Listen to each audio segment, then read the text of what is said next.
नमस्कार, ANB news देख रहे हैं आप। मैं हूं आपके साथ पल्लवी राजपूत और इस बुलेटिन में आप सभी का स्वागत है। आइए रुख करते हैं खबर का। राहुल गांधी को लेकर एक बार फिर राजनीति गर्मा गई है। दरअसल तिरुवनंतपुरम में एक सभा को संबोधित करते हुए कांग्रेस के पूर्व अध्यक्ष राहुल गांधी ने कहा, पहले 15 सालों के लिए मैं उत्तर भारत से एक सांसद था। मुझे एक अलग प्रकार की राजनीति की आदत हो गई थी। केरल आने पर मुझे अलग तरह का अनुभव हुआ, क्योंकि मैंने अचानक पाया कि लोग यहाँ पर मुद्दों में रुचि रखते हैं और न केवल सतही तौर पर बल्कि मुद्दों में विस्तार जाते हैं। राहुल ने तिरुवनंतपुरम में बतौर वायनाड सांसद अपने अनुभव बताए, लेकिन पूरा मामला दक्षिण बनाम उत्तर भारत का हो गया। केंद्रीय मंत्रियों ने कांग्रेस नेता पर अवसरवादी होने के साथ ही यह आरोप लगाया कि उन्होंने दक्षिणी राज्य में केरल में दिए अपने भाषण से उत्तर भारतीयों का अनादर किया। गांधी की टिप्पणियों का उल्लेख करते हुए केंद्रीय मंत्री और बीजेपी नेता स्मृति ईरानी ने उन्हें एहसान फरामोश बताया और कहा कि इस तरह के व्यक्ति के बारे में लोकप्रिय कहावत है, थोता चना बाजे घना। ईरानी ने पिछले आम चुनाव में गांधी को उनके पारिवारिक गढ़ माने जाने वाले अमेठी में हराया था, लेकिन वह केरल में वायनाड से जीत गए थे। वह वायनाड से भी चुनाव लड़े थे। बीजेपी ने उत्तर भारतीयों के खिलाफ बताया और बीजेपी के कई नेताओं ने राहुल गांधी पर निशाना साधा। आरोप यह भी लगाया गया है कि राहुल गांधी अवसरवादी हैं, जबकि उन्होंने और उनके परिवार के सदस्यों ने उत्तर प्रदेश में अमेठी से कई चुनाव जीते हैं।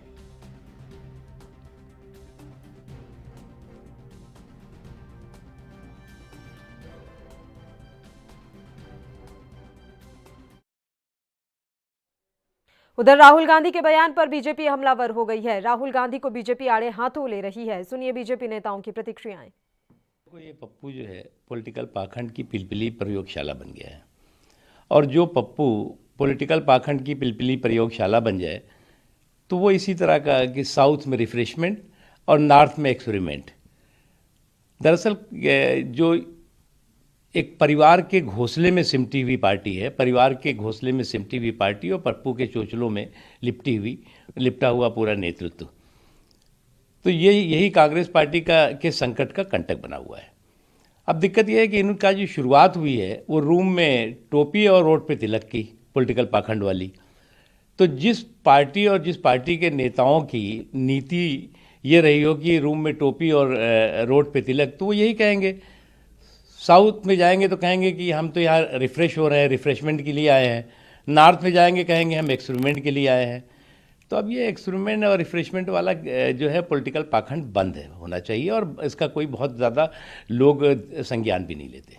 सर एक सवाल और है, केरल में गए, उन्होंने कहा कि फिशरीज के लिए कोई मिनिस्ट्री नहीं है, जबकि यहाँ तो पूरा का पूरा। देखो भैया, क्या है ना, अज्ञानता अगर किसी के दिमाग में कूट कूट के भरी हो तो उसका तो इलाज हो नहीं सकता। अब जो है वो अगर कुंद बुद्धि कोई व्यक्ति हो तो कुंद बुद्धि पप्पू का तो इलाज हम कर नहीं सकते, वो तो इलाज उनके परिवार को ही करा। जहां जहां पांव पड़े राहुल के तहां तहां बंटा ढार। कांग्रेस का पहले उत्तर कांग्रेस मुक्त कर दिया, अब भैया दक्षिण की तरफ चले हैं। लेकिन राहुल जी हमारे लिए, देश की जनता के लिए, पूरा देश एक है। उत्तर हो, दक्षिण हो, पूरब हो, एक भारत श्रेष्ठ भारत। अरे हम सब भारत मां के लाल, भेदभाव का कहां सवाल। भोपाल हो या गुवाहाटी, अपना देश अपनी माटी। कश्मीर से लेकर कन्याकुमारी तक भारत एक है। लेकिन ये राहुल ने उनकी बांटने वाली मानसिकता बोल रही है। ये वही कांग्रेस थी जिसने धर्म के नाम पर पहले भारत और पाकिस्तान में देश को बांट दिया, और अब उत्तर और दक्षिण में बांटने चले। जनता ऐसे प्रयासों को सफल नहीं होने देगी। देखिए, कांग्रेस के डीएनए में विभाजन हमेशा से रहा है और इन्होंने बांटने की राजनीति की है।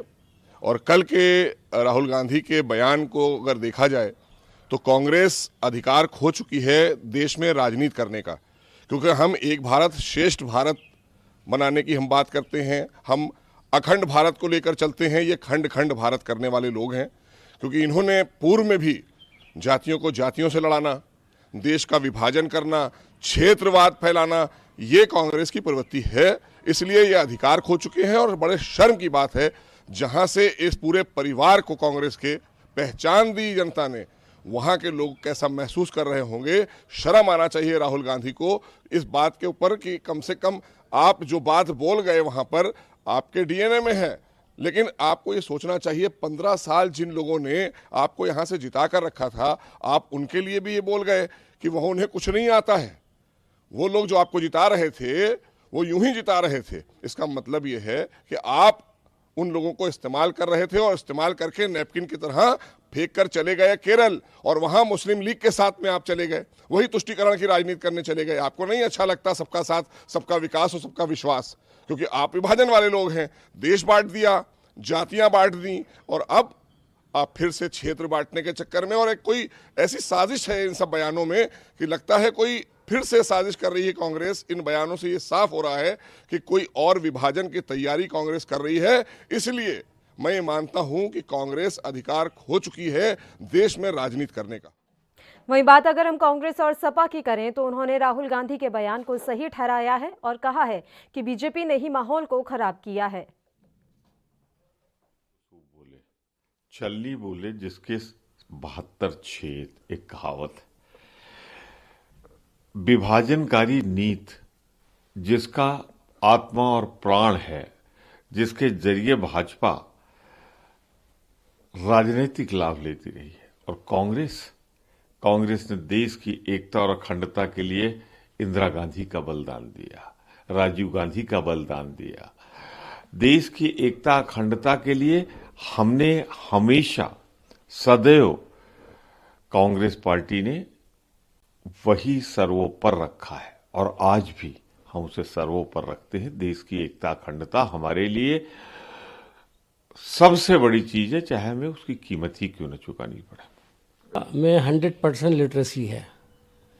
जाहिर है कि वहाँ पर जो राजनीति होती है उसमें और दूसरी जगहों की राजनीति में क्या, मैं समझता हूँ इवन नॉर्दर्न इंडिया के अंदर भी अलग अलग स्टेट्स में अलग अलग तरह की राजनीति देखने को मिलती है। उन्होंने अगर केरला के ताल्लुक से कुछ अच्छी बातें कही हैं तो इसका मतलब ये हरगिज़ नहीं है कि उन्होंने नॉर्दर्न इंडिया के बारे में कोई गलत बात कही है। ये तो स्मृति ईरानी जी और भारतीय जनता पार्टी की सोच है कि वो डाइवर्ट करने की इशू माहिर हैं। वो इस वक्त उसको डाइवर्ट करना चाहती हैं ताकि राहुल जी के ख़िलाफ़ उनको कुछ मवाद मिल सके। और राहुल जी ने तो कल खुद ही कहा है कि मैं आरएसएस और भारतीय जनता पार्टी से लड़ रहा हूँ, हर रोज़ लड़ता हूँ, और वो हर रोज़ मेरे ऊपर अटैक करते हैं, लेकिन उन्हें इसकी परवाह नहीं है। मैं सिर्फ इतना ही कहना चाहता हूँ कि एक तरफ तो प्रधानमंत्री से लेकर के और भारतीय जनता पार्टी का हर मेंबर तक ये कहता है कि राहुल जी कोई काम के लीडर नहीं है, और दूसरी तरफ हर रोज़ उनको गाली देने का काम भी करते हैं, उनके ऊपर टिप्पणियाँ भी करते हैं, उनको उल्टा सीधा भी कहते हैं। तो इससे साफ जाहिर होता है कि भारतीय जनता पार्टी को अगर किसी से कोई डर है इस देश के अंदर तो वो राहुल गांधी से डर है, और इस डर और खौफ का नतीजा है कि वो इस किस्म की बातें कर रहे हैं। स्मृति ईरानी जी सबसे पहले तो अपने आप को देखें वो कितने टुकड़ों में बटी हुई हैं, कहाँ कहाँ से इलेक्शन लड़ चुकी हैं, कहाँ कहाँ जा चुकी हैं, हर जगह जाकर के वो नए डायलॉग बोलती हैं। उनकी क्वालिफ़िकेशन कितनी है ये सबको मालूम है, पूरा देश जानता है। उनको वजारत से हटाया गया, किस लिए हटाया गया? आज वो राहुल गांधी की मुखालफत करके ही शायद अपनी सियासी रोटियां सेकना चाहती हैं। तो मुझे बस यही समझ में आता है पूरे देश के अंदर में कि भारतीय जनता पार्टी समाज के असली मुद्दों पे बात नहीं करना चाहती है। ये देश के लिए चिंता की बात है। भारतीय जनता पार्टी सिर्फ जाति धर्म और व्यक्तिगत बातों में उलझाना चाहती है पूरे देश को, लेकिन देश के विकास की बात नहीं करती है, रोजगार की बात नहीं करती है, कोरोना काल से लोग परेशान उनकी बात नहीं करती है, डीजल पेट्रोल इतना महंगा हो रहा है महंगाई पर चर्चा नहीं करना चाहती है, बेरोजगारी से लोग आत्महत्या कर रहे हैं इस पर चर्चा नहीं करना चाहती है, किसान धरने पर बैठा है उसके कानून के खिलाफ वो काला कानून वापस नहीं करना चाहती है। ये देश की जो सरकार है सिर्फ ध्यान भटकाने का समाज के असली मुद्दों से काम करती है। समाज के असली मुद्दों पे भारतीय जनता पार्टी की सरकार चर्चा ही नहीं करना चाहती है। तो राहुल गांधी के बयान पर लगातार बवाल मचा हुआ है और तमाम प्रतिक्रियाएं भी आपने सुनी हैं। किस तरीके से एक विपक्ष समेत जितनी भी पार्टियां हैं वो राहुल गांधी के बयान का बचाव कर रही हैं। वहीं बात हम बीजेपी की करें तो बीजेपी इस समय राहुल गांधी पर हमलावर है और स्मृति ईरानी ने तो साफ तौर पर कह दिया है कि जिस उत्तर भारत का अपमान कर रहे हैं राहुल गांधी, सोनिया गांधी भी वहीं से सांसद हैं। कांग्रेस के पूर्व अध्यक्ष राहुल गांधी के एक विवादित बयान को लेकर राजनीति गर्मा गई है। राहुल के दक्षिण भारत और उत्तर भारत की तुलना करने वाले बयान पर भाजपा हमलावर हो गई है। अमेठी की सांसद और केंद्रीय मंत्री स्मृति ईरानी ने राहुल गांधी पर तीखा हमला बोलते हुए उन्हें एहसान फरामोश बता दिया है। स्मृति ईरानी ने कहा कि राहुल जिस उत्तर भारत पर सवाल खड़े कर रहे हैं उन्हें याद रखना चाहिए कि सोनिया गांधी भी यहां से ही सांसद हैं।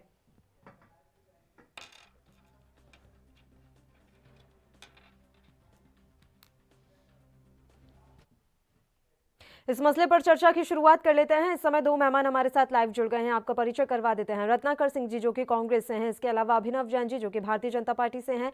दोनों ही मेहमानों का स्वागत है एएनबी न्यूज पर। अभिनव जी, पहले आपकी प्रतिक्रिया ले लेते हैं। राहुल गांधी दक्षिण भारत में गए, वहां उन्होंने एक जनसभा को संबोधित किया, तो उस पूरी सभा को अब दक्षिण बनाम उत्तर भारत क्यों किया जा रहा है?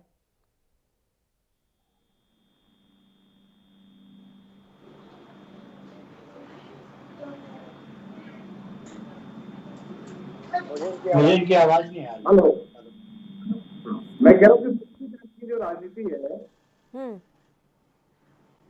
अभिनव जी, आपकी आवाज क्लियर नहीं आ रही है, कुछ शायद इशू हो रहा है, नेटवर्क इशू है सर। तो एक बार हम नेटवर्क दुरुस्त करवा लेते हैं। आपकी आवाज बिल्कुल भी नहीं पहुंच रही है सर हम तक। रत्नाकर जी, तब तक मैं आपका रुख कर लेती हूँ। सर, आपकी प्रतिक्रिया, राहुल गांधी के बयान पर इस समय बवाल मचा हुआ है। बहस की शुरुआत करने से पहले एक प्रतिक्रिया चाहूंगी मैं आपसे।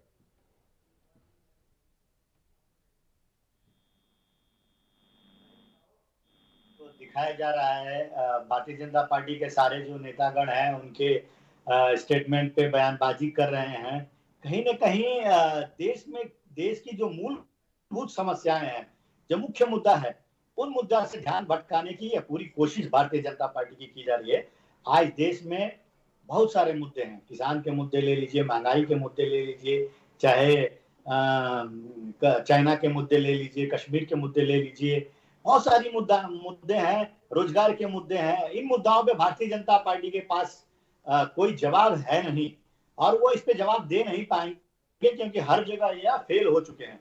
तो इनको किसी के स्टेटमेंट पे, उस स्टेटमेंट को किस तरह से घुमा फिरा के तोड़ मरोड़ कर पेश करना है, उसको सारे नेता लोग उसको गलत साबित करने में जुटे हुए हैं। तो यह भारतीय जनता पार्टी की एक सोची समझी और लोगों को बरगलाने की एक चाल है और इसके अलावा कुछ नहीं कह सकता हूं मैं। राहुल गांधी जी ने बहुत स्पष्ट तरीके से कहा है कि जब भी मैं आता हूं साउथ में तो मुझे बहुत एनर्जेटिक फील होता है और यहाँ पे लोगों को मुद्दों की समझ अच्छी है। तो इसमें उत्तर भारत का अपमान कहाँ से हो गया, मैं ये पूछना चाहता हूँ। उत्तर भारत के लिए उन्होंने तो कुछ नहीं बोला, वो चूंकि खुद उनका परिवार इलाहाबाद से बिलोंग करता है तो अपने जननी जन्मभूमि को क्रिटिसाइज कैसे कर सकते हैं? वो तो कहीं पे अगर आदमी गया वहां पे उसको अच्छा लग रहा है तो उसकी तारीफ कर दिए तो उसमें कहीं पे उत्तर बनाम दक्षिण की कोई भावना है ही नहीं उनके मन में। ये प्रोपेगेंडा क्रिएट कर रहे हैं। ये भारतीय जनता पार्टी सिर्फ एक प्रोपेगेंडा क्रिएट कर रही है, सिर्फ इसलिए कि किसी व्यक्ति विशेष को बदनाम करने के लिए ये प्रोपेगेंडा क्रिएट किया जा रहा है। सारे इनके जितने नेतागण हैं, मंत्रीगण हैं, एक सुर में राहुल गांधी को क्रिटिसाइज करने में लगे हैं, एहसान फरामोश तक बता रहे हैं। देखिए शब्दों का चयन किस तरह से भारतीय जनता पार्टी के नेतागण करते हैं, आप इनकी मानसिकता समझ सकते हैं कि इनको मुद्दों पे, देश जो जनहित से जुड़े हुए मुद्दे हैं, जो देश से जुड़े हुए मुद्दे हैं, उन मुद्दे पे ये बात नहीं करेंगे। ये रोजगार के मुद्दे पे बात नहीं करेंगे, ये महंगाई के मुद्दे पे बात नहीं करेंगे, या किसानों के मुद्दे पे बात नहीं करेंगे, चीन आज घुसपैठ जो बनाया है उस मुद्दे पे बात नहीं करेंगे। ये राहुल गांधी जो कल बोले हैं और वो भी उनकी बातों को तोड़ मरोड़ कर लोगों को सामने पेश करने का इनका जो सगुफा है वो जनता जान चुकी है, समझ चुकी है ये क्या कहना चाहते हैं। अरे आप देश के, आपकी सरकार है, आप लोग सरकार में है, देश को आगे बढ़ाइए, अर्थव्यवस्था जीडीपी को ऊपर लेके आइए, लोगों को रोजगार दीजिए। ये मुद्दों पे ये बात नहीं करेंगे। ठीक है अभिनव जी, अब आपकी आवाज आ रही है हम तक क्लियर, अब आप अपनी बात रख लीजिए सर। जैन साहब बोलिए। हेलो, आवाज मिल रही है आपको? हाँ आवाज आ रही है, बताइए। सर मेरा सवाल आपसे यही है कि इसको उत्तर बनाम दक्षिण भारत क्यों किया जा रहा है? यही मैं पूछना चाहता हूँ तो उत्तर बनाम दक्षिण भारत क्यों किया जाता है, जबकि सारे हिंदुस्तान एक देश है, तो ऐसा क्यों कहा जा रहा है? इससे कंपेयर जो है राहुल गांधी जी सिर्फ दक्षिण भारत को वायनाड जहां वो चुनाव लड़ते हैं, क्या उनके पास कोई मुद्दा नहीं है? क्या कांग्रेस के पास कोई अपना मुद्दा नहीं है सिर्फ ये बताने के लिए कि कहीं ना कहीं कीचड़ कैसे फाड़ी जाए, किस तरह से तुष्टिकरण किया जाए, किस तरह से अपने आप को बेचारा दिखाया जाए, किस तरह से अपने आप को नाकाम दिखाया जाए, किस तरह से अपनी जो है सारा ठीकरा दूसरे को फोड़ा जाए?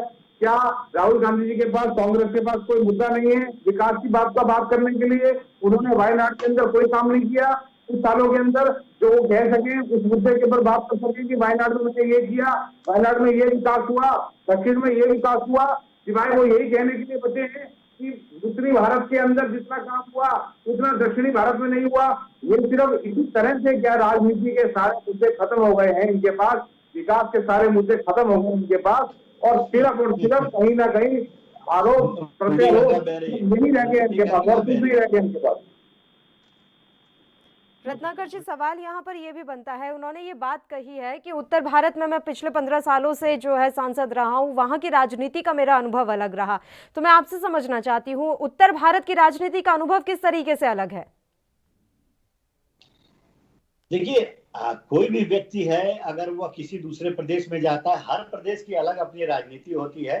कहीं पे कोई दूसरा मुद्दा होता है, दूसरे प्रदेश में कोई दूसरा मुद्दा होता है। कहीं लोग अपने भौगोलिक दृष्टिकोण से उस प्रदेश के जो है मायने अलग होते हैं, कहीं पे भाषा के आधार पे अपने प्रदेश के मायने अलग होते हैं। तो प्रदेश की बात है, मुद्दों हर प्रदेश का अपना अलग एजेंडा होता है, अलग चुनावी मुद्दा होता है। तो उन्होंने जो कहा है वो बिल्कुल स्पष्ट कहा है कि केरल, उन्होंने कहीं पे ये शिकायत नहीं किया है कि उत्तर प्रदेश में अच्छे लोग नहीं है। ये तो नहीं कहा उन्होंने कि उत्तर प्रदेश में अच्छे लोग नहीं है, उत्तर प्रदेश में बुरे लोग हैं। अरे वो मुद्दों की बात कर रहे हैं, यहाँ पे बोल रहे हैं कि केरल में जो लोग हैं उनको मुद्दों की समझ है। तो वो इतनी बात कह रहे हैं, तो इसमें उत्तर भारत को क्रिटिसाइज करने वाली बात कहाँ से आ गई? रही बात हमारे जो भारतीय जनता पार्टी के जो प्रवक्ता बैठे हैं, इनको मैं बता देना चाहता हूं कि वायनाड में राहुल गांधी ने क्या किया है। शायद इनको जानकारी नहीं होगी, मैं आपको जानकारी दे देता हूं कि राहुल गांधी ने कोविड के टाइम सबसे ज्यादा अगर काम करने का काम, वहां पे सहायता पहुंचाने का काम कोई किया है और सर्वश्रेष्ठ सांसद का नाम उनका आया है। तो सर्वश्रेष्ठ सांसद का नाम आया है कोविड में काम करने के लिए वायनाड में। आप कह रहे हैं कि राहुल गांधी ने क्या किया है? आप जरा देश को बताएंगे क्या किया आपने, देश के लिए क्या किया है? आपने जीडीपी को माइनस में ला दिया है, आपने रोजगार दर जो है, बेरोजगारी दर वो 9% कर दिया है, आपने प्रति व्यक्ति आय -5% कर दिया है, आपने किसानों के आत्महत्या का इजाफा कर दिया है, आपने देश के जो नवरत्न कंपनियां उनको बेच खाया है, आपने रेल को प्राइवेट कर दिया है, अपने अडानी और अंबानी हाथों के मित्रों के हाथों बेच दिया है, पोर्ट को मित्रों के हाथों बेच दिया है। आपने क्या किया है? हमने जो 60 साल 65 साल में जो चीजें किया है उसको आपने बेचने का काम किया है। आप 5 ऐसी चीजें बता सकते हैं क्या चैनल के माध्यम से कि हाँ हमने देश में ये 5 अच्छी चीजें किया है? नहीं बता पाएंगे। आपके पास सिर्फ ध्रुवीकरण है। आप यही करेंगे कि किसने क्या बोला, किसने क्या बोला। मुद्दों पे बात करिए, मुद्दों पे बात करेंगे तो आपको समझ में आएगा कि किसने क्या किया है। आपकी सरकार ने, आप भूल गए शायद, आपकी सरकार ने सारे एयरपोर्ट प्राइवेटाइज कर दिए। जो उड़ाने 1015 से 2000 में हुई वो कांग्रेस की थैंक्स टू कांग्रेस का धन्यवाद है। आपकी सरकार से सारी फ्लाइट डबल हो गई। आप भूल गए इस बात को? आप अपनी बात करते हैं, आप तुष्टिकरण की बात करते हैं, आप देश तोड़ने की बात आप करते हैं। आप करेंगे, आप अपनी तरफ दीजिए, अपने झांकिए कि 60-70 साल के अंदर आपने पेट्रोल के लिए कुछ नहीं किया। 60-70 साल के अंदर डिफेंस आपको ने खाली कर दिया। 60-70 साल में आपकी इतनी हिम्मत नहीं हुई कि चीन जो है लद्दाख के जगह जगह उसने वहां पे हमला किया, हमारी जमीन, भारत की जमीन दबाई। लेकिन आपने कभी भी जो है चीन के साथ आपने उतार कर उनकी आरती उतारी। आपके अपने पर्सनल डिसीजन है। और जब मोदी सरकार कोई बोल्ड स्टेप लेती है तो आप कहते हैं नहीं साहब चीन के साथ ऐसे नहीं करना चाहिए। आपके चीन के साथ क्या रिश्ते हैं? राहुल गांधी जी की, सोनिया गांधी जी के चीन के साथ क्या अंडरस्टैंडिंग है? देश जानता है। चीन का मसला मत लाइए सर, चीन का मसला मत लाइए। आप भी जान रहे हैं कि अभी हाल के दिन में चीन के साथ किस तरह का माहौल चल रहा है। कोई आप भी दूध के धुले नहीं है। और कोई आप पाक साफ निकल नहीं जाएंगे तो चीन का मसला तो अभी हम छोड़ ही देते हैं, वहां पर इस मसले पर तो आप भी खूब घिर रहे हैं, तो अभी चीन का मसला रहने दीजिए। बात यहाँ पर यह है कि अगर राहुल गांधी दक्षिण में जाकर ये बात कह रहे हैं कि यहाँ के लोगों को मुद्दों की अच्छी समझ है, तो इसमें यह बात कैसे आ गई कि उत्तर भारत के लोगों को मुद्दों की अच्छी समझ नहीं है? अज्यूमिंग वाली बात है क्या? ये तो अज्यूम कर लिया आपने अपने हिसाब से कि वो उत्तर भारत के लिए कह रहे हैं कि यहाँ के लोगों को समझ नहीं है। राहुल गांधी जी ने कहा है कि उत्तरी भारत के उसके संक्षेप में आपने उसी के आपने बात करी है कि जो है उत्तरी भारत से दक्षिणी भारत के अंदर उत्तरी भारत में काम ज्यादा हुआ है, दक्षिणी भारत के मुद्दों की ज्यादा समझ है। मतलब आप कंपेयर तो आप कर रहे हैं, देश को तोड़ने का, देश को बांटने का काम तो आप कर रहे हैं। ये स्टेटमेंट क्या स्टेटमेंट है ये है? आज के दिन एक माँ बाप भी अपने दो बच्चों को कंपेयर नहीं करते। आज के दिन देखिए, आज के दिन जो है कहीं दो आदमियों में कंपैरिजन करने का क्या मतलब है?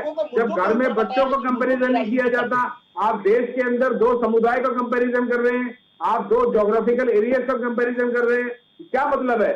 साउथ अपने आप में एक अलग बहुत जो है ऐतिहासिक धरोहर है, नॉर्थ अपने आप में एक ऐतिहासिक धरोहर है। हर 100-200 किलोमीटर के ऊपर संस्कृति बदलती है, लोगों की भाषा बदलती है, लोगों के विचार बदलते हैं। तो ऐसे क्या अगर आप बांटना शुरू करेंगे तो आप तो ये बात बीच में लानी नहीं चाहिए। लेकिन एक बात सुनिए, आप कंपैरिजन की बात यहाँ पर कर रहे हैं, तो मुझे एक बात बताइए, फिर कंपैरिजन की बात तो हमें प्रधानमंत्री के लिए भी करनी चाहिए। जब किसान आंदोलन का मुद्दा चल रहा है, वो गुजरात के किसानों से बात करते हैं, वो मध्य प्रदेश के किसानों से बात करते हैं, वो उत्तर प्रदेश के किसानों से बात करते हैं।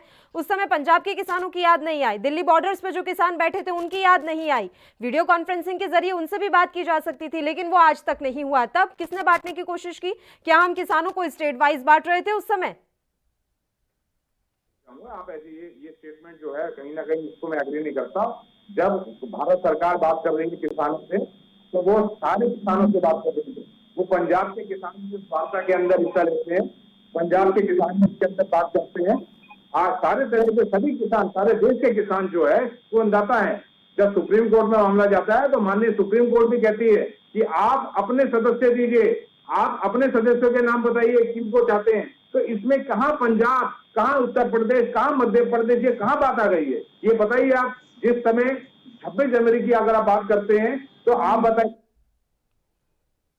सकता है क्या पंजाब कह सकता है कि वो पंजाब के किसान थे? क्या उत्तर प्रदेश कह सकता है कि उत्तर प्रदेश के किसान थे? जिस तरह का टेररिज्म उस दिन 26 जनवरी को आपने लाल किले पे देखने को मिला, क्या कांग्रेस कह सकती है कि कांग्रेस के किसान थे? तो ये बात मत कीजिए।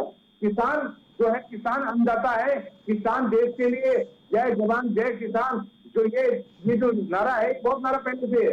लेकिन जो इस काम का फायदा उठा रहे हैं, जो ये फायदा उठा रहे हैं, जो शरारती दत्त फायदा उठा रहे हैं, जो कभी टैक्स रैली निकालते हैं, कभी जो है टोल टैक्स को रोका जाता है, कभी रेल रोका जाता है, ये आप किसान के ऊपर आप सहमत नहीं लगाए। किसान बेचारा सच्चा सीधा किसान है, वो अपनी मेहनत कर रहा है, रोजमर्रा की जिंदगी जी रहा है। अभी थोड़ी देर पहले हम डिबेट कर रहे थे कि कांग्रेस के नेता ने ये कह दिया, तो अब मेरे पे ऊपर बात आ गई सर कि मैं किसानों पर जो है अभी कुछ एलिगेशन ना लगाऊं। मैं कहां से बीच में आ गई? मैं तो आपसे सवाल कर रही हूं। मतलब घुमा फिरा के तोड़ मरोड़ कर बात ऐसे पेश कर दी जाती है ना कि सारा खुद ही ऐसा लगने लगे कि हमने कुछ गलत बोल दिया। मैं आपसे सवाल क्या कर रही थी, आप मुझे कह रहे हैं कि अभी आप किसानों पर लांछन मत लगाइए। कौन लगा रहा है सर किसानों पर लांछन? मैं तो प्रधानमंत्री के लिए सवाल कर रही थी। बोलिए रत्नाकर जी। देखिए, इनकी आदत है, इन लोगों की सीधे सवाल का जवाब देंगे नहीं, घुमा घुमा के गोल गोल अपनी बातों कहने का जो है मकसद पूरा करेंगे। आपने बहुत सही सवाल पूछा। ये लोग तो मानने को ही तैयार नहीं है कि वो किसान हैं। पहली चीज ये, इनके मंत्री बोलते हैं इनको खालिस्तानी पाकिस्तानी ये सब बोलते हैं, ये तो मानने को तैयार नहीं है। प्रधानमंत्री जी अभी तो ये सिर्फ कह रहे थे कि ये हरियाणा का और पंजाब का सिर्फ किसान वहां पे है, देश के किसान है ही नहीं। आपने खाप पंचायत देखा? आपने मुजफ्फरनगर का पंचायत पर जो रैली हुई उसको देखा? सारे देश के किसान आपके तीनों काले कानून के खिलाफ खड़े हैं। और आप क्या करते हैं? आप वर्चुअल मीटिंग करते हैं। कुछ गिने हुए जो इनकी विचारधारा से प्रभावित किसान है, उन किसानों को लाके टीवी पे बिठा देंगे और उनसे डिस्कशन करेंगे। मंत्रिमंडल के साथ जो बैठक हो रही है किसानों की, क्या वो गिने चुने किसानों की हो रही है? क्या भारत सरकार ने विशेष आमंत्रित किसानों को वहां पे आमंत्रण दिया? अरे ये ढोंगपन के छोड़िए, किसानों के पास जाइए, 3 महीने से किसान बैठे हैं वहां पे, 250 किसान करीब मर चुके हैं, शहीद हो चुके हैं। जाइए जरा उनसे बात करिए और अंबानी और अडानी का मुखौटा उतारिए, जरा किसानों के हक के बारे में सोचिए, 62 करोड़ किसानों के बारे में सोचिए। अडानी और अंबानी का मुखौटा पहन के बैठे हैं आप। देश के उद्योगपतियों को आप गाली देंगे, देश के उद्योगपतियों को आप गाली देंगे, इसमें अंबानी और अडानी कहां से आ गए? अंबानी अडानी का क्या तो आपने अडानी और अंबानी को दिया है? क्या अंबानी अडानी, आप कांग्रेस सरकार के समय अंबानी अडानी नहीं थे? लगाएंगे कांग्रेस के समय अंबानी अडानी नहीं थे? किसको दे दिया? रिलायंस डिफेंस क्या दिया। इंदिरा गांधी और राजीव गांधी जी के तार नहीं जुड़े हुए थे अंबानी से? आपने पावर किसको दिया? क्या इंदिरा गांधी, आप बताइए चैनल पे बताइए आप, क्या इंदिरा गांधी राजीव गांधी के तार नहीं जुड़े हुए थे अंबानी से? देखिए यूपीए सरकार, आपके पास कोई मुद्दा नहीं है, आपके पास कोई विजन नहीं है, आपके पास देश के लिए कोई सोच नहीं है। इस तरह के आरोप प्रत्यारोप पर राजनीति ज्यादा नहीं चल सकती। आपको ये समझना पड़ेगा, देश की जनता समझ चुकी है, आप भी समझिए इस बात को। आज एनडीए की सरकार में उसका उल्टा हो रहा है। आज एनडीए की सरकार में पूंजीपतियों को पहले देखा जा रहा है, जनता को देखा ही नहीं जा रहा है। आपने राजनीति को दुकान बना रखा है, पेट्रोल के दाम 100 पार हो गया। अगर आपको जरा भी लगता है, कल आरबीआई ने खुद सजेशन दिया कि पेट्रोल के में टैक्स घटाना चाहिए, आपने वो सजेशन माना क्या? आप तो जीएसटी काउंसिल पे थोप देते हैं कि हम जीएसटी लगाएंगे, जीएसटी काउंसिल अगर हमको बोलेगी तो। आप कोई नियम कानून वाला धारा 370 हटाना है, मंदी बनाना है, तो आप संसद में जाकर उसको पास करा लेते हैं। आप क्यों नहीं पास कराते पेट्रोल और डीजल को, पेट्रोलियम प्रोडक्ट को जीएसटी के दायरे में क्यों नहीं लाते? नहीं लाएंगे आप, क्योंकि आपने क्या थे क्या? आपकी सरकार में आपके पास अधिकार नहीं था क्या? जब आपकी सरकार थी, कांग्रेस की सरकार थी, तब आपके पास अधिकार नहीं था क्या? आज आप भाषा को ले रहे हैं। जिन राज्यों में आपकी सरकार है वहाँ आप प्रदेश सरकार का टैक्स क्यों नहीं कम कर दिया? 147 रुपए जब क्रूड ऑयल था, तभी भी हमारा पेट्रोल का दाम 50 रुपए था, और आज 62 रुपए 63 रुपए क्रूड ऑयल है, तभी चलिए एक एक करके बात करेंगे। और दूसरा मुद्दे से हम काफी ज्यादा भटक चुके हैं, किसान और पेट्रोल डीजल पर हम आ गए हैं। बात यहाँ पर राहुल गांधी के बयानों की हो रही थी, तो हम वापस उसी पर आ जाते हैं। रत्नाकर जी, ये बात सब जानते हैं कि राहुल गांधी के बयानों को लेकर वैसे ही बीजेपी टांग खिंचाई करती रहती है। उनके बयानों को हमेशा किस तरीके से देखा जाता है, और ज्यादातर बयान उनके हास्यास्पद ही माने जाते हैं। ऐसे में उन्हें भी शब्दों का चयन थोड़ा सोच समझ कर करना चाहिए। ऐसा लगता नहीं कि क्या हम बोल रहे हैं उस पर एक बार विचार कर लेना जरूरी है? भारतीय जनता पार्टी का सोशल मीडिया जो है, आईटी सेल है, वो राहुल गांधी जी के ऊपर उनके वीडियोस को एडिट करके राहुल गांधी जी के ऊपर बहुत सारे कॉमेडी बना के लोगों को भेजती है, व्हाट्सएप ग्रुप में भेजती है, ताकि राहुल गांधी जी का इमेज खराब हो। लेकिन राहुल गांधी जी इन छोटी और तुच्छ मानसिकता की चीजों से घबराने वाले नहीं है। आप देखी होंगी कि कितना भी क्रिटिसाइज किया है सरकार ने, कितने भी नेता उनके ऊपर हमलावर हुए हैं, लेकिन सरकार के खिलाफ बोलने का काम और सही मुद्दे पे मुद्दा को उठाने का काम किसी ने किया है अगर, तो वो राहुल गांधी जी ने किया है। आज भी वो आप देखिएगा, उसी का हश्र है, उसी का परिणाम है कि हरियाणा में और पंजाब में इन लोग निकाय चुनाव में पूरी तरह से हार गए। और ये जो गुजरात में चुनाव निकाय चुनाव हुआ है, इसका ढिढोरा पीट रहे हैं। पंजाब और हरियाणा के निकाय चुनाव का ढिढोरा कहीं पे भी नहीं पीटे हैं। तो राहुल गांधी जी को बदनाम करने की साजिश बहुत पहले की है। ये राहुल गांधी जी को अगर बदनाम करने की साजिश इनकी बहुत पुरानी है, लेकिन वो मंशा पूरी नहीं हो पाएगी। आज नहीं तो कल हम लोग जनता को बता कर ही रहेंगे, और जनता भी समझ जाएगी कि भारतीय जनता पार्टी जो है कुछ मानसिकता की राजनीति करती है, वो ज्यादा दिन तक चलने वाली नहीं है। अगर राहुल गांधी जी का स्टेटमेंट नहीं होगा तो इनके सारे नेता क्यों बयान देते हैं? आप राहुल गांधी जी गंभीरता को समझिए, कितना गंभीर स्टेटमेंट हो गया है, और उस स्टेटमेंट को तोड़ मरोड़ कर गलत तरीके से पेश करने का काम भारतीय कर रहा है। तो यह भारतीय जनता पार्टी जिसको बोलते हैं वो कर रही है। सर एक एक करके बात करेंगे। अभिनव जी, एक बात और है कि क्या वाकई में ऐसा है कि राहुल गांधी जो अभी साउथ में गए हैं और वहां उनकी जितनी भी जनसभाएं हुई हैं उसमें भारी संख्या में भीड़ उमड़ी है, तो इससे टेंशन बढ़ गई है क्या बीजेपी की? देखिए, टेंशन तो हमेशा राहुल गांधी जी जो है, बल्कि मैं कहूंगा कि हमारे भी स्टार प्रचारक हैं। वो भाजपा के भी स्टार प्रचारक हैं। इसी तरह से वो प्रचार करते रहे, लेकिन फिर भी भारतीय जनता पार्टी देश के विकास के साथ और वहां के जनता और आम आदमी के साथ जुड़ी हुई है। तो इस तरह का वो कहीं प्लेटफॉर्म ना बनाए, जिससे कि देश को विभिन्न विभिन्न भागों के अंदर बांटने का सिलसिला शुरू हो जाए। मैं ये कहना चाहता हूं कि इस तरह की भाषा का प्रयोग ना सिर्फ देश को तोड़ता है, बल्कि आदमी के दिलों के अंदर भी, जनमानस के दिलों के अंदर भी एक रेखा खींचता है, जो कि आने वाले समय में एक बहुत बड़ा नुकसान साबित होता है। बहुत मुश्किल से देश किया जाता है, बहुत मुश्किल से विश्व के अंदर भारत की एक छवि बनाने में हमारे माननीय मोदी जी कामयाब हुए हैं। इस तरह की हरकतें करने से, इस तरह के काम करने से एक मैसेज है, पूरे विश्व के अंदर एक गलत मैसेज जाता है, पूरे जनता के अंदर एक गलत मैसेज जाता है। आपको मैं एडवाइस करना चाहूंगा, मैं अपने कांग्रेस के मित्र जो यहाँ बैठे हैं उनके माध्यम से राहुल गांधी जी को कहना चाहूंगा, आप देश के विकास की बात कीजिए।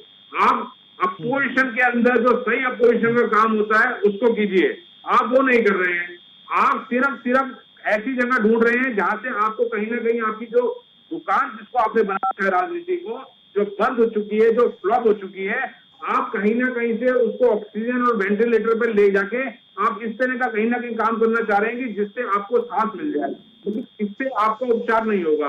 उपचार होगा जड़ से, जब तक रोग आप दूर नहीं करेंगे। और जड़ है आपकी मानसिकता, आपकी भ्रष्टाचार, जो आपकी मानसिकता में जो जमा हुआ है, जो 50, 60, 70 सालों से आपने देश को खोखला किया है, उसको आपको अपने दिमाग से निकालना पड़ेगा। अपनी चर्या के अंदर अपनी जनता के लिए, देश के लिए प्रेम और डिवोशन को जगाना पड़ेगा। आप नहीं ऐसा करेंगे तो आप देश का थोड़ा बहुत नुकसान कर पाएंगे, ज्यादा नुकसान हम होने नहीं देंगे। आपको बता दें, हम आप कितना ही चाहे तुष्टीकरण करके आप नॉर्थ साउथ के अंदर आप जो है इस तरह से आप लाइन खींचना चाहें, हम ऐसा कामयाब होने नहीं देंगे आपको। लेकिन फिर भी जो आपकी ऐसी हरकतें हैं इसको आप बंद करें। जनता समझ चुकी है, इससे कहीं ना कहीं मन के अंदर रेखा खींचती है। बहुत ही गलत है, शर्मिंदा हूं मैं आपके ऊपर, और आपको तो शर्म के मारे डूब जाना चाहिए। जी, आपसे सवाल है, इस तरह के बयान देते हैं राहुल गांधी, उससे बीजेपी को सीधे सीधे फायदा पहुंचता है। देखिए, बीजेपी को फायदा, ये बीजेपी फायदा लेने की कोशिश कर रही है। राहुल गांधी जी ने, मैं आपको पहले भी बताया कि राहुल गांधी जी ने साउथ में जो स्टेटमेंट दिया है कि यहाँ पे लोगों के मुद्दों की समझ है, तो उन्होंने कहीं भी उत्तर भारतीय लोगों को या उत्तर भारत को बदनाम नहीं किया। उन्होंने कहीं नहीं कहा कि उत्तर भारतीय लोगों को समझने की कोशिश नहीं, क्योंकि राहुल गांधी जी का पूरा परिवार उत्तर भारत से बिलोंग करता है। वो क्यों ऐसा करेंगे? ये तो भारतीय जनता पार्टी की एक साजिश है। और रही बात ये डिवाइड एंड रूल करने वाली बात, तो मैं देश जानता है बहुत अच्छे से कि भारतीय जनता पार्टी ही वह पार्टी है जो ध्रुवीकरण की राजनीति कर रही है, जो हिंदू को मुसलमान से लड़ाती है, मुसलमान को हिंदू से लड़ाने का काम करती रहती है। इनके पास ध्रुवीकरण करने का यही एक मुद्दा बचा है। बंगाल का ही उदाहरण ले लीजिए। बंगाल में इन्होंने तो यहाँ तक कर दिया कि हिंदू को हिंदू से लड़ा रहे हैं। एक तरफ राम है और एक तरफ दुर्गा।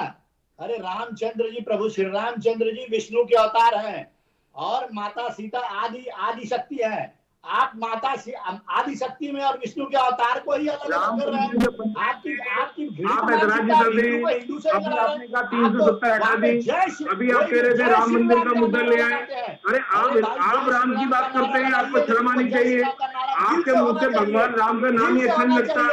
आप सीता को आदि शक्ति, अरे आप बात क्या कर रहे हैं? आप तो मस्जिद में जाके, मंदिर में जाके, गिरजा घर में जाके आप देश की जनता को बांट रहे हैं। आप लोग जाते हैं वहां आप बात करेंगे भगवान राम की, आप बात करेंगे राम भगवान की, अरे आप बात करेंगे। आपने जिसमें पल पल पे आपके वकील सुप्रीम कोर्ट के अंदर खड़े होकर जिन्होंने बोला कि राम मंदिर नहीं बनना चाहिए, आपके पार्टी के लोग सुप्रीम कोर्ट में खड़े होकर बोल रहे हैं, आप प्रयोजित कर रहे हैं, आप टेररिज्म को स्पॉन्सर करते रहे हैं।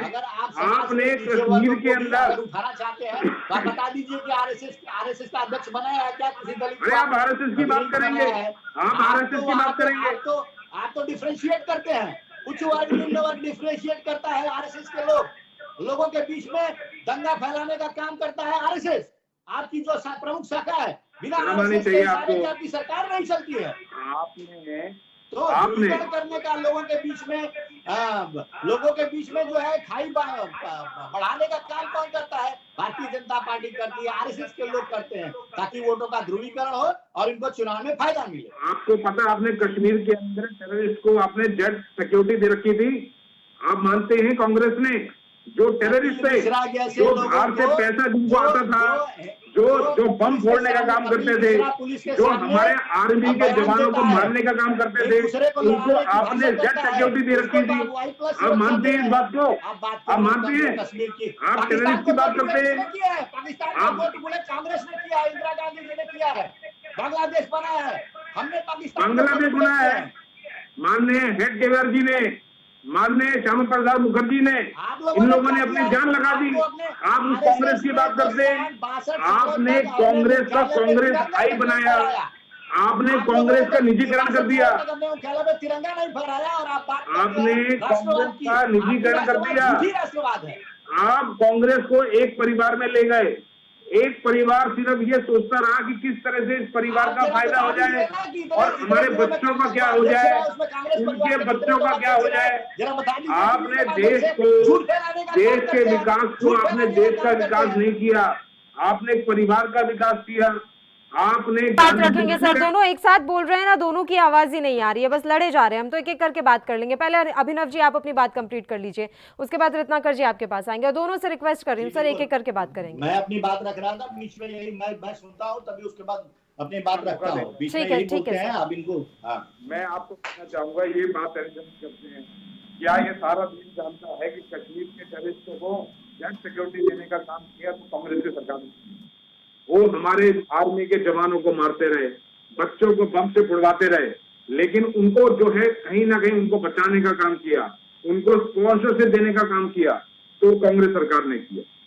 कि आप राम मंदिर की बात करते हैं, ये वो कांग्रेस को इन्होंने तोड़कर कांग्रेस आई बना दिया, निजीकरण कर दिया।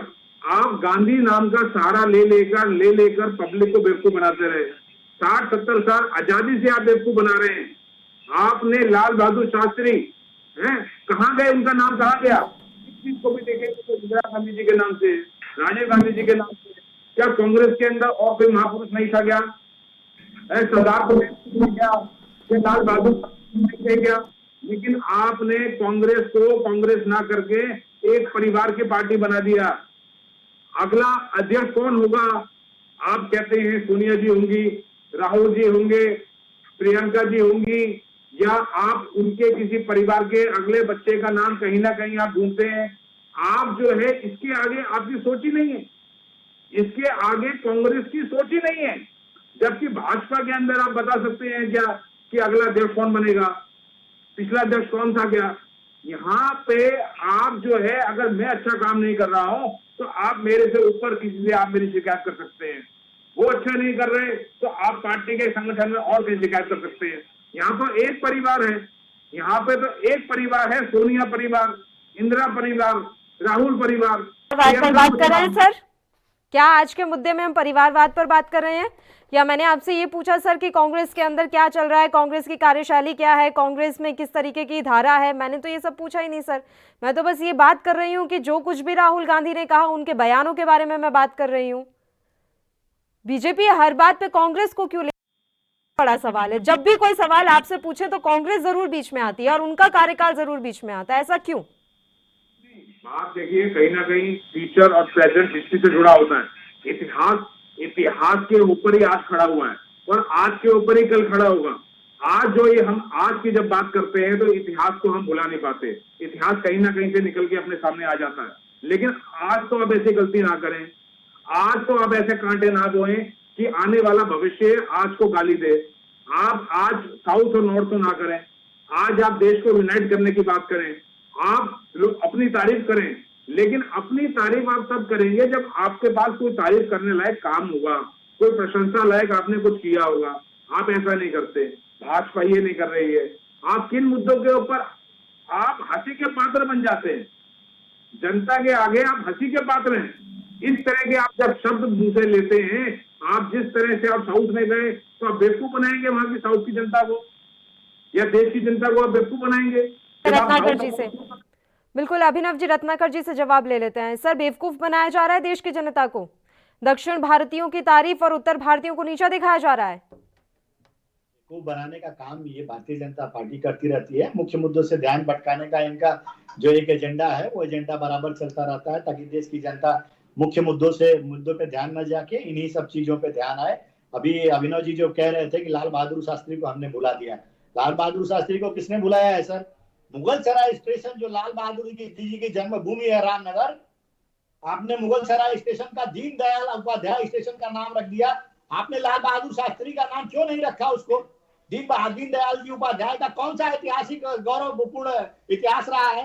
लाल बहादुर शास्त्री के नाम से आपने उनका, सुन लीजिए मेरी बात सुन लीजिए, मेरे बीच में मत बोलिए। करके बात करेंगे सर, एक एक करके बात करेंगे। हाँ, बोलिए लाल रत्नाकर। बहादुर शास्त्री का नाम, लाल बहादुर शास्त्री जी का नाम क्यों नहीं रखा आपने मुगल सराय स्टेशन का? आपने क्यों रखा दीनदयाल? क्या लाल बहादुर शास्त्री का कद छोटा है क्या दीनदयाल उपाध्याय से? तो कहीं ना कहीं आप जो है एजेंडा जो चल रहा है आरएसएस का, उस एजेंडे को बढ़ाने का काम कोई कर रहा है तो भारतीय जनता पार्टी कर रही है, जो इनकी बात का पहला जवाब है। दूसरा जवाब ये दे रहे हैं, बोल रहे हैं कि निजीकरण हमने किया। हमने निजीकरण किया, बिल्कुल सही है, लेकिन हमने निजीकरण कैसे किया? हमने जनता के हितों को ध्यान में रखते हुए निजीकरण किया। हमने रेगुलेटरी बॉडीज बना के रखी ताकि कोई भी निजीकरण हो तो रेगुलेटरी बॉडीज उनको कंट्रोल करे, चाहे वह दूरसंचार विभाग हो, चाहे पेट्रोलियम हो, चाहे कोई भी विभाग हो, रेगुलेटरी के माध्यम से हमने कंट्रोल करने का काम किया है। लेकिन भारतीय जनता पार्टी ने क्या किया है? अडानी भाई अडानी जो है, ये तुम एयरपोर्ट भी ले लो, तुम रेलवे भी ले लो, तुम LIC भी ले लो, तुम नवरत्न कंपनियां ले लो, तुम ONGC से ले लो, लेकिन रेगुलेटरीज कहीं से नहीं, उनको मालिक बना दिया गया है।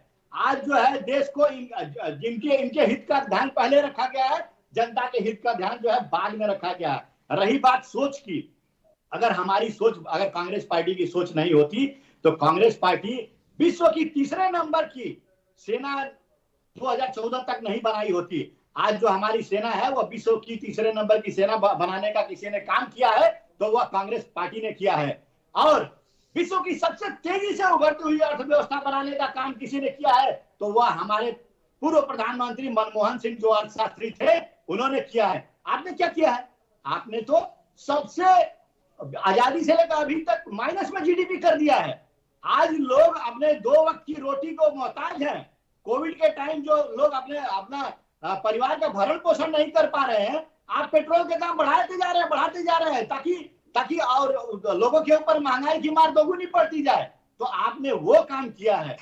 तो इस तरह का जो है देश को तोड़ने का, अर्थव्यवस्था को चौपट करने का काम किसी ने अगर किया है तो भारतीय जनता पार्टी ने किया है। और ऊपर इल्जाम जो है आपकी उल्टी ही गंगा बह रही है। आप जो है आप विकास के मुद्दों की बात करिए ना, आप क्यों नहीं विकास के मुद्दों की बात करते हैं? राहुल गांधी ने वहां पे सिर्फ कहा है, सुन लीजिए, अरे अभिनव जी सुन लीजिए मेरी बात, राहुल गांधी जी ने सिर्फ ये बात कहा, आप कहीं पे भी जाएंगे तो वहां के लोगों के बारे में आप अपने मत तो रखेंगे, विचार तो रखेंगे ही। उन्होंने क्या है कि यहाँ के लोगों को मुद्दों की बड़ी अच्छी समझ है। आप उसको उल्टा घुमा रहे हैं, आप उसको उत्तर भारत से जोड़ दे रहे हैं, आप उसको दूसरे प्रदेश से जोड़ दे रहे हैं। अरे आप मुख्य मुद्दा जो लोगों के जनहित से जुड़े हुए मुद्दे हैं, उन मुद्दों पे फोकस करिए। और किसानों का जो आंदोलन 3 महीने से वहां पे है, 250 के किसान बेचारे शहीद हो गए हैं। वो 11 महीने से चीन की सेना आके आप सीमा के अंदर बैठी हुई है, 20 जवान हमारे शहीद हुए थे। आप बालाकोट हमले में जो इंफॉर्मेशन आप लीक करते हैं, इन सब चीजों पे ध्यान दीजिए ताकि देश की संप्रभुता, अखंडता या बची रहे। आप ये अनर्गल प्रलाप जो है मत करिए। ठीक है अभिनव जी, समय की कमी है इसलिए जल्दी से आपका एक आखिरी कमेंट चाहूंगी मैं इस मसले पर।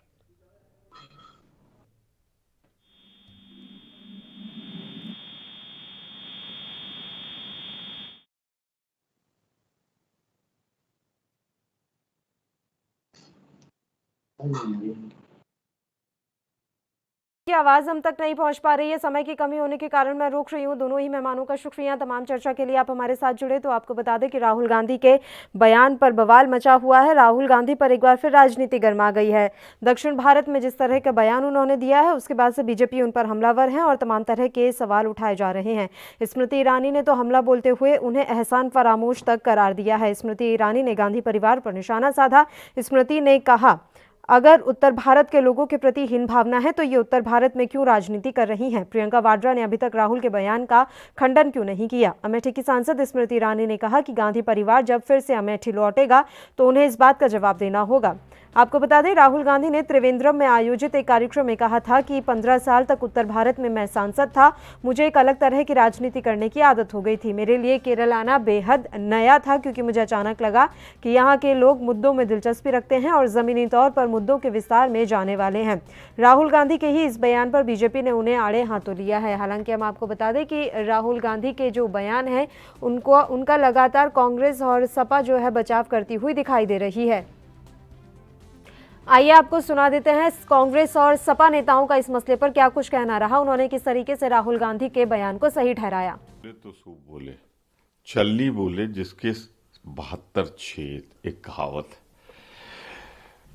विभाजनकारी नीति जिसका आत्मा और प्राण है, जिसके जरिए भाजपा राजनीतिक लाभ लेती रही है, और कांग्रेस ने देश की एकता और अखंडता के लिए इंदिरा गांधी का बलिदान दिया, राजीव गांधी का बलिदान दिया। देश की एकता अखंडता के लिए हमने हमेशा सदैव कांग्रेस पार्टी ने वही सर्वोपर रखा है और आज भी हम उसे सर्वोपर रखते हैं। देश की एकता अखंडता हमारे लिए सबसे बड़ी चीज है, चाहे हमें उसकी कीमत ही क्यों न चुकानी पड़े। में 100% लिटरेसी है। जाहिर है कि वहाँ पर जो राजनीति होती है उसमें और दूसरी जगहों की राजनीति में क्या, मैं समझता हूँ इवन नॉर्दर्न इंडिया के अंदर भी अलग अलग स्टेट्स में अलग अलग तरह की राजनीति देखने को मिलती है। उन्होंने अगर केरला के ताल्लुक से कुछ अच्छी बातें कही हैं तो इसका मतलब ये हरगिज़ नहीं है कि उन्होंने नॉर्दर्न इंडिया के बारे में कोई गलत बात कही है।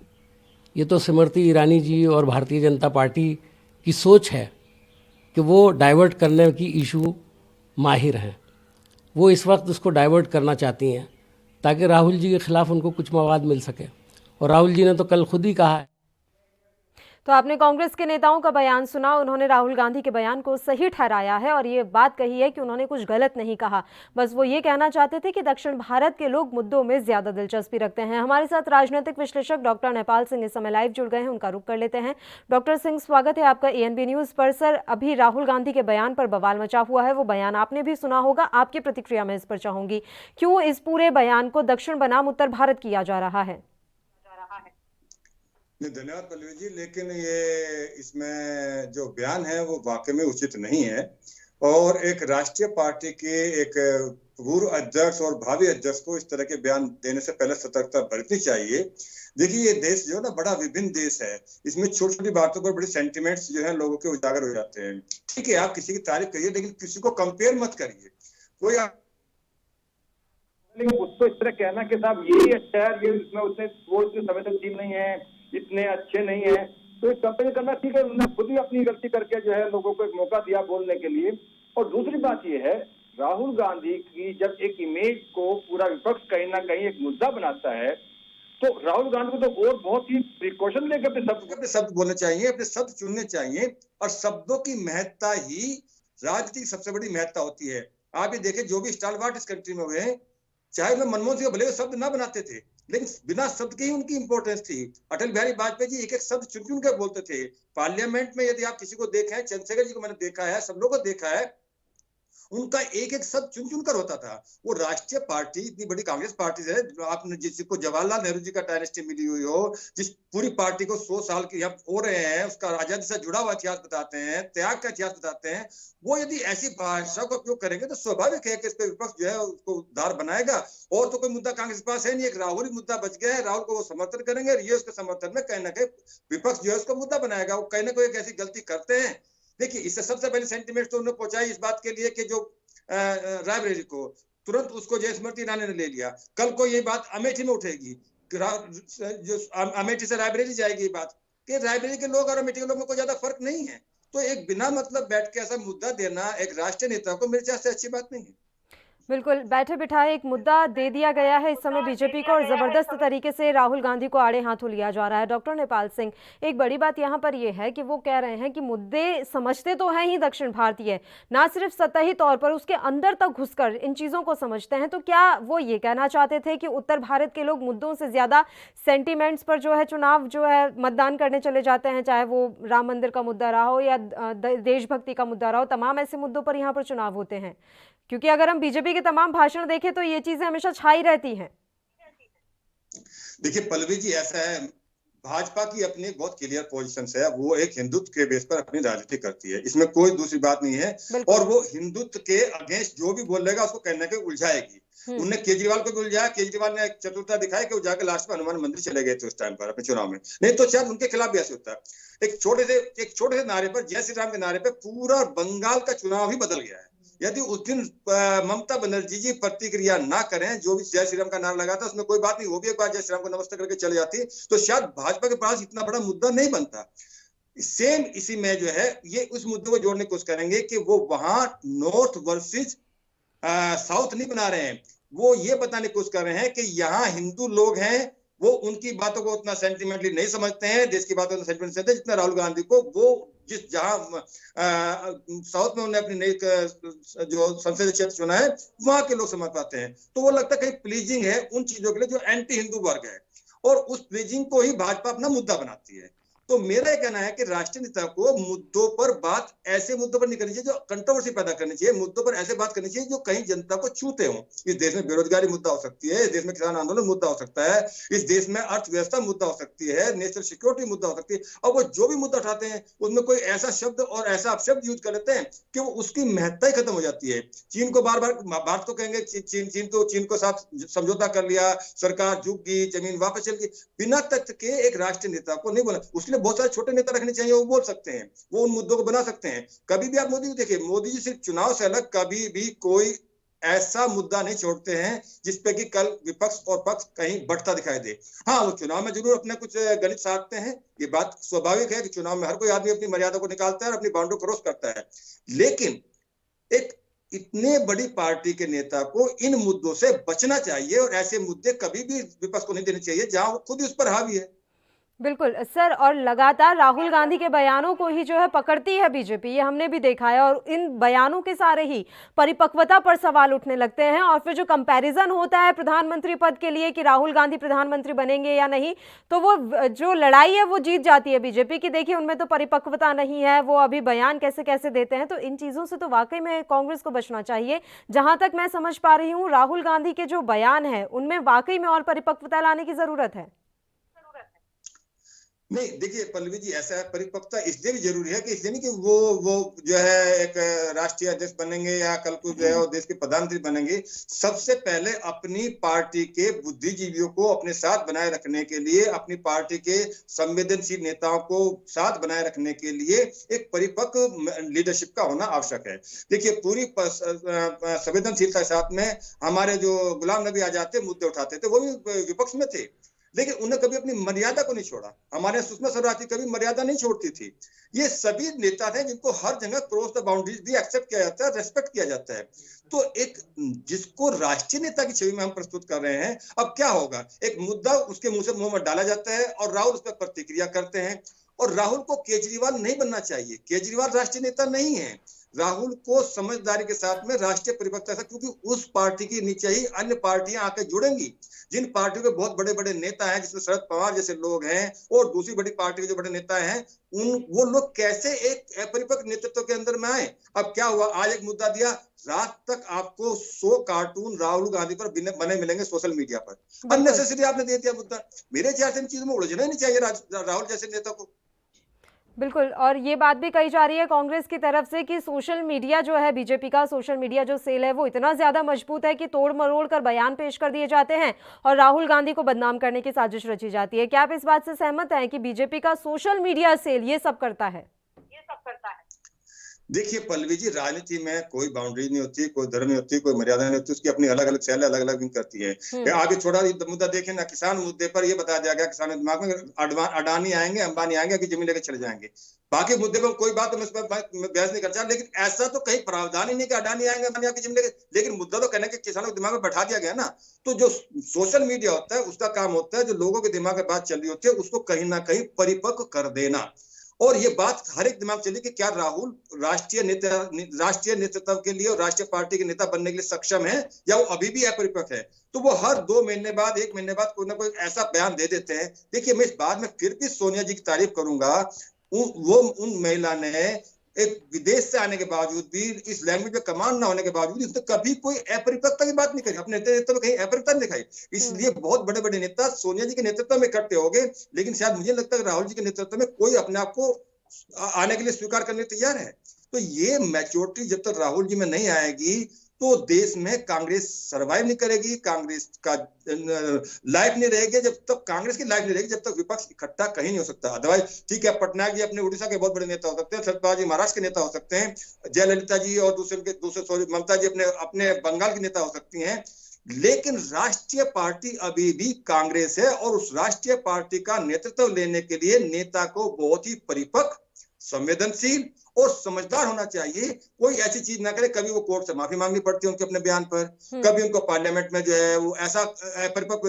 आज तक मैंने जिंदगी में अपनी लाइफ में कभी ऐसा नहीं देखा कि पार्लियामेंट में स्पीकर की गद्दी को भी सम्मान न दिया गया। उन्हें कहा नहीं मेरे लिए 2 मिनट का मौन रखिए। मौन रखने की प्रक्रिया हो सकती है, वो स्पीकर से रिक्वेस्ट कर सकते थे, लेकिन पार्लियामेंट को भी अपने हिसाब से चला लेंगे। तो ये अपरिपक्वता ही है और इसको भाजपा बहुत अच्छी तरह इनकैश करती है क्योंकि वो दूसरे मुद्दों से डाइवर्ट करना चाहती है लोगों को। ठीक है डॉक्टर सिंह, मेरा आखिरी सवाल है। सपा नेता अनुराग भदौरिया का ये कहना है कि इसमें गलत क्या है, आप खुद देख लीजिए। भारतीय जनता पार्टी की तरफ से कभी भी मुद्दों पर बातचीत नहीं की जा सकती है। अभी तक जितने भी उत्तर भारत में चुनाव हुए हैं उनमें सिर्फ सेंटिमेंट्स पर चुनाव जीते गए हैं। और उन्होंने ये भी कहा है ना तो बेरोजगार की अभी वर्तमान में बात हो रही है, ना जीडीपी की बात हो रही है और ना ही कोई सतही मुद्दों पर बात हो रही है। तो इसमें गलत क्या है? अच्छा पल्लवी जी, मेरा क्वेश्चन है जी। मैं कहता हूँ यदि मैं सेंटिमेंट्स पे खेलने का खिलाड़ी हूँ तो मुझे सेंटिमेंट्स दिए क्यों जाते हैं? बिल्कुल, आप इसको सोचने की कोशिश करिए ना।